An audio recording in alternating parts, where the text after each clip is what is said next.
Olá pessoal, tudo bem? Estamos aqui de volta com essa breve videoaula e espero que vocês gostem desse tema de hoje, que é globalização e comunicação. Nós já conversamos um pouco sobre o fenômeno da globalização em sala de aula,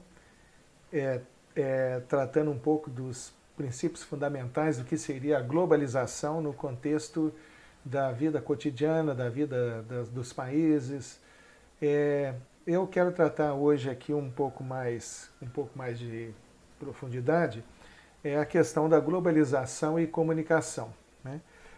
Lembrando que esse assunto está no livro do John Thompson, Mídia e Modernidade, aqui no capítulo 5, onde ele trata de globalização e comunicação.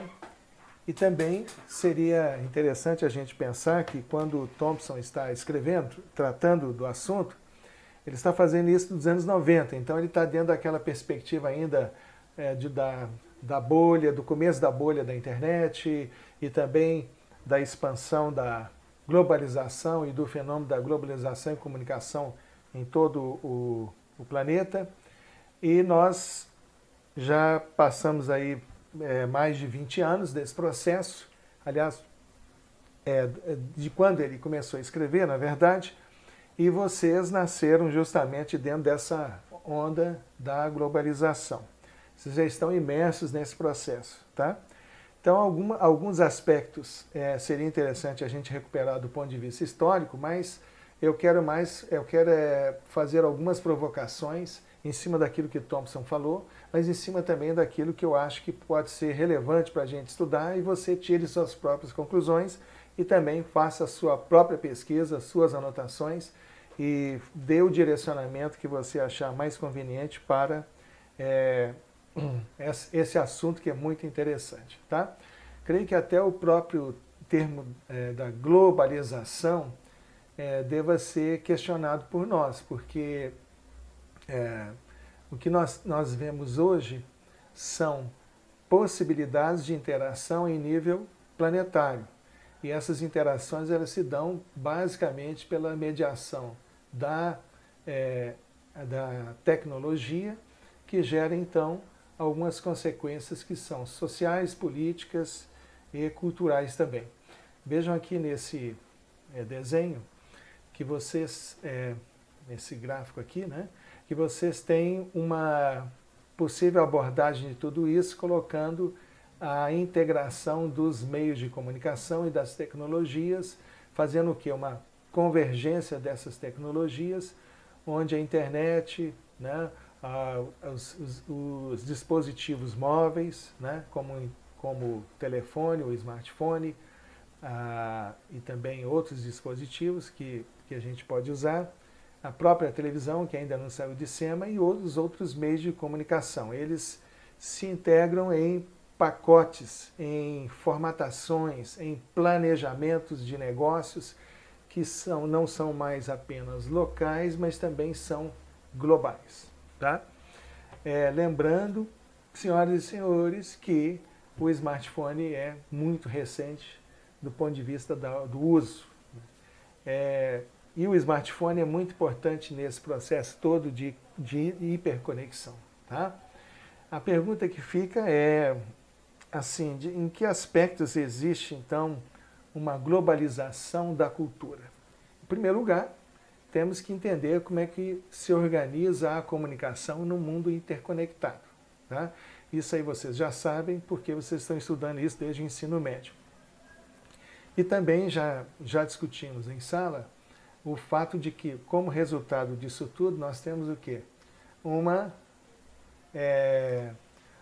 Vamos dizer assim, uma audiência dispersa. Vocês viram que entrou um recadinho aqui, desconsiderem, tá? Deixei o e-mail ligado, o recadinho apareceu.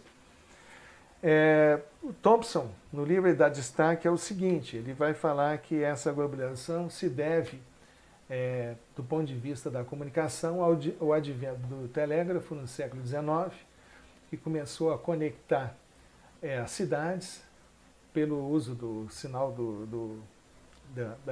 da linguagem do telégrafo, e nos Estados Unidos, em particular, o telégrafo está muito ligado às estradas de ferro, né? Então, você tem o fluxo de desenvolvimento junto com o fluxo da informação. E os jornais foram os primeiros beneficiados do telégrafo. A outra questão que ele destaca são as grandes agências internacionais que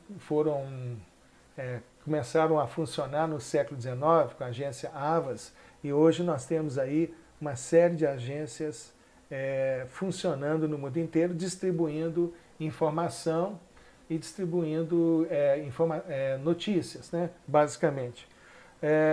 Um outro destaque que Thompson dá é essa questão das mídias eletrônicas, em particular o rádio, o telefone e outras delas, começando a funcionar no início do século XX para cá, né? Claro que isso aqui ainda é uma visão mais histórica, explicando essa interconexão da informação, mas a internet muda tudo isso aqui, liquida com esse pacote de distribuição simples do jeito que aqui está e faz uma conexão, uma convergência disso tudo. Mas antes seria bom também dar um destaque que além dessa questão de que as tecnologias foram ajudando a globalizar e a aproximar a informação, nós não podemos deixar de esquecer, porque a comunicação está muito ligada com tudo isso, via publicidade, via patrocínio, via o fato de que as grandes corporações de comunicação também já começaram a atingir outros mercados, né? Que é essa sopa de letras e marcas internacionais, dando o exemplo aqui da Coca-Cola, Pepsi-Cola, Johnson & Johnson, Procter & Gamble, né, a Nestlé, Kraft, etc.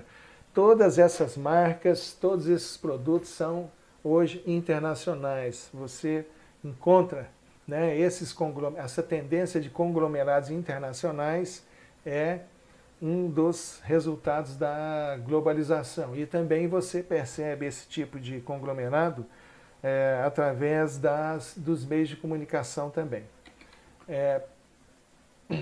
Essa revolução tecnológica, é claro que ela vai gerar uma série de inovações na economia e que tem a ver também com a gestão da informação e da comunicação, né?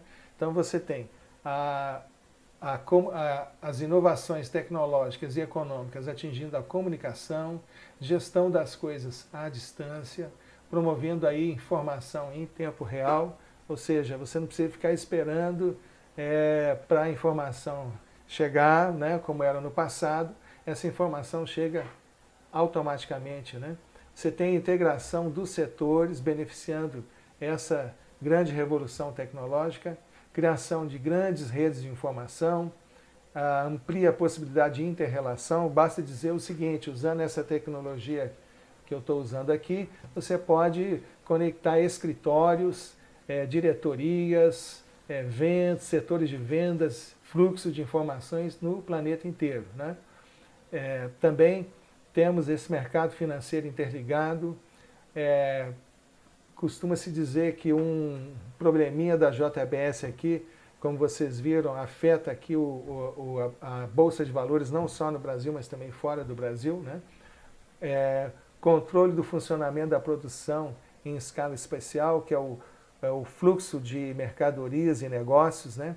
Que é tudo interligado através das tecnologias e da informática, e a compressão do tempo e espaço, ou seja, o tempo e o espaço diminui bastante, e isso é uma das características também dessa globalização via revolução tecnológica e também transformação da economia.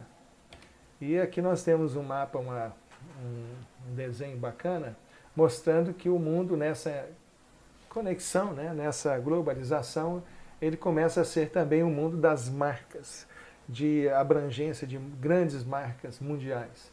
E elas não respeitam mais as barreiras, digamos assim, barreiras territoriais. E no pensamento assim geral, isto poderia, no início, trazer uma série de benefícios, como a integração das pessoas, das ideias, das coisas boas, do respeito às diferenças, a ideia de que haveria o fim de barreiras, de fronteiras, geraria um pouco mais de boa vontade entre as pessoas, né? Quer dizer, o mundo está na mão de todos. Havia uma percepção de que a globalização poderia fazer isso, e também uma série de dúvidas, né?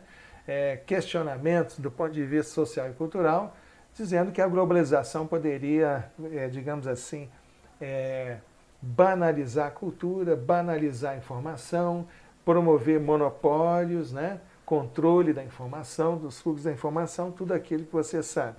E, de fato, algumas rebordosas vieram, que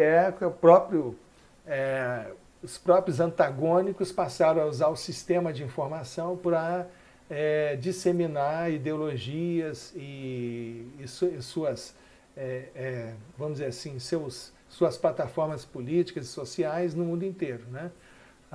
Os próprios terroristas usam o fenômeno da globalização para cooptar novos adeptos, né?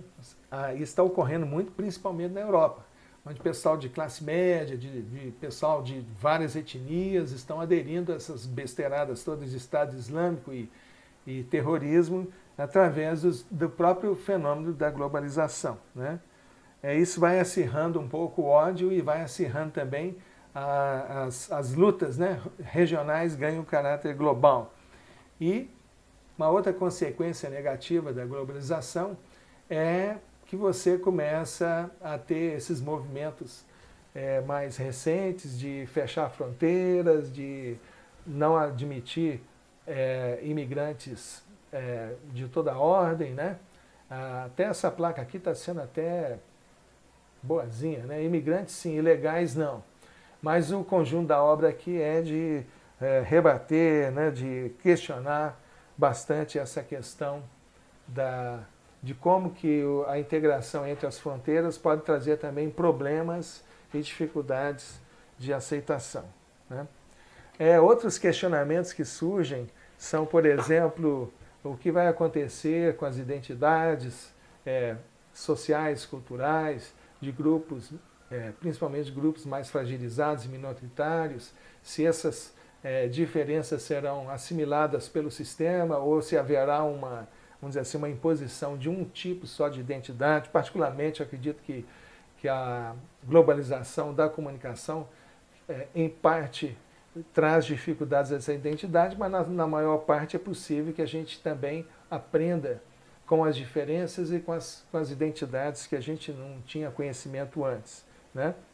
Uma outra questão é o empacotamento, é o enlatamento da cultura através de séries, filmes, que são feitos e planejados para grupos, né, sociodemográficos, como latino-americanos, africanos, asiáticos, e buscando uma narrativa ou uma singularidade qualquer na narração que forneça informações, mensagens compartilhadas e aceitas por quase todo mundo, né? É o caso aqui desses pacotes de filmes e seriados que parecem que caem na graça de pessoas, seja na América Latina, na América do Norte, seja na Europa, seja em qualquer lugar. E também sempre houve essa preocupação com o fato das megacorporações crescerem demais, se tornarem super perigosas. Inclusive, algumas corporações são mais poderosas do que países. Elas têm mais poder na mão. A Google, por exemplo, ela tem muito mais recursos e dinheiro que a maioria dos países que aí estão. Então, essas complicações todas existem. Esses questionamentos todos existem aí também. Mas tem um lado, vamos dizer assim, um lado mais interessante de tudo isso, que é o fato de que isso também pode significar uma maior interação entre as pessoas, de formatos. Se você analisar também, além da diversão, muito desses programas, dessas séries, desafiam um pouco não só a nossa imaginação, mas também o nosso senso crítico, bota a gente para pensar um pouco, uma série de coisas. Vocês é que podem responder melhor do que eu, porque vocês assistem muito essas séries aí, está dentro da dieta de vocês de informação.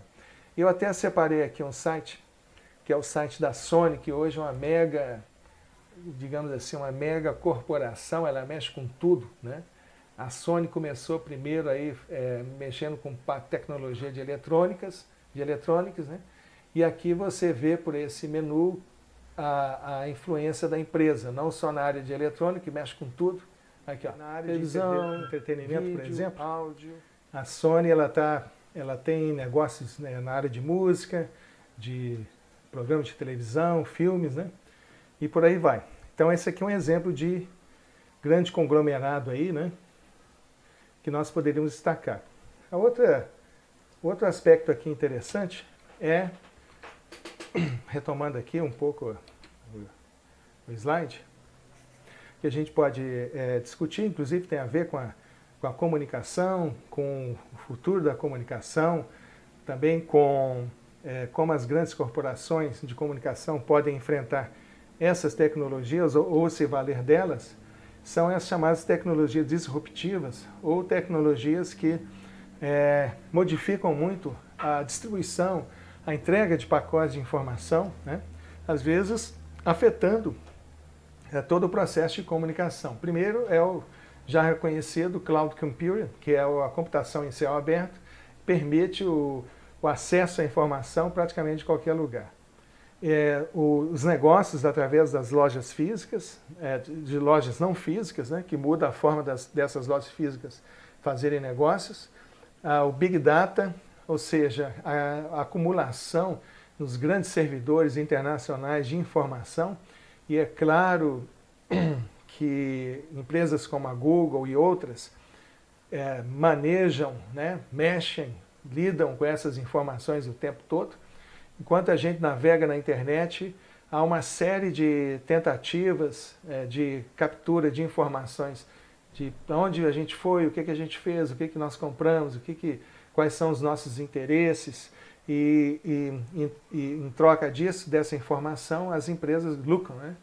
Milhões de dólares todos os dias fornecendo informações às outras corporações. Nanotecnologias, computação ótica, ou seja, o fluxo de dados muito rápido, a chamada internet das coisas, que eu até separei um vídeo aqui para vocês assistirem no final, para completar essa discussão que nós estamos fazendo aqui, porque o fato de haver muita conexão hoje, não só entre as pessoas, mas também entre coisas, cidades, locais, objetos, né, veículos, casas inteligentes, isso aí vai ter um grande impacto, acredito eu, também, não só no processo de audiência, no processo de entendimento onde estão essas audiências, mas também para a distribuição de informação, comunicação, notícias, entretenimento, que é a grande área da comunicação.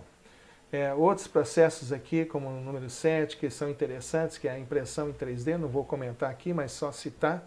E, é claro, sistemas mais rápidos e precisos de educação aí à distância, né? Então, todas essas questões, né, elas ficam colocadas para nós, não só como estudantes de comunicação, mas também como profissionais de comunicação, de jornalismo em particular, vendo que não é só o fenômeno da globalização que nos importa agora, mas é como que essa interconexão providenciada pelas chamadas tecnologias de convergência de mídias e de informação podem afetar as pessoas nas suas interações umas com as outras, mas também para a distribuição das próprias notícias, ok? Vamos parando por aqui, senão a gente fica um tempão falando e não é esse o nosso objetivo. Nosso objetivo é que você pense, reflita, tire suas próprias conclusões, faça o seu próprio aprendizado e bote a cabeça para funcionar. Quem sabe nessa lista aqui você tem alguma pesquisa que possa adicional, que possa ser feita e vai ajudar você no aprendizado aqui de hoje, tá? Não esquece de assistir agora na sequência o vídeo falando sobre cidades interligadas e inteligentes. Um grande abraço para você. Around the world, the Internet of Everything is creating smart cities. By bringing together people, processes, data, and things, connected technology is transforming all aspects of city life. mobile applications and devices are keys in changing the way cities interact with people and how people interact with cities. Hi, my name is Maribel Lopez, the founder of Lopez Research. The smart city transformation is real, and it is taking place all around us. Europe, Middle East, South America, Asia, North America, just about everywhere you look. Nice realized it could leverage mobile technology to attract business and create better experiences for visitors. Riyadh understood the need to use information to create a knowledge economy. And Guayaquil wanted to help residents succeed in the new information world. The smart city transformation is exciting, but it doesn't happen overnight. It's a three-step process in which cities expand, enhance, and then transform their technology infrastructure. In the first phase, as cities expand their ability to make network connections more relevant and valuable, they build on what they have. San Carlos, California is using simple mobile apps along with sensors to implement smart parking solutions to make it easier for people to find parking spots closer to where they shop, eat, and play. Smart signals are just one way that Barcelona is reducing the glow of brake lights and the frustration of traffic jams. In the second phase, as cities enhance their services, they begin to use data that they haven't seen before to improve the way services are delivered through mobile-enabled solutions. As decision-making improves, so do city services. Guayaquil City is connecting hospitals to expand medical services via telemedicine. This program enables patients to receive treatments at major hospitals, eliminating difficult journeys and wait times. Leading cities are using connectivity to transform the services they provide.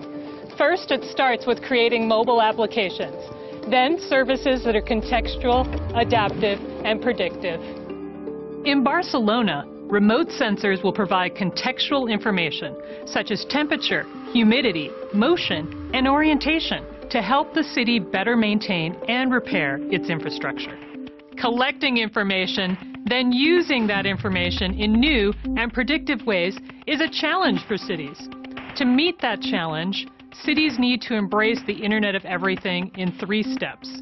They should expand or extend their existing systems, as they've done in San Carlos. They should enhance their services and accelerate their decisions and responses, as they've done in Guayaquil. And they should transform the way the city does business, as they've done in Riyadh.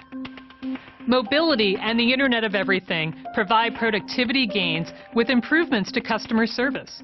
By 2020, there is a potential to connect 50 billion people, processes, data, and things. Cities that take advantage of this potential and embrace the Internet of Everything through mobility will create a sustainable competitive advantage and serve their constituents better. Those are the cities that turn information into action.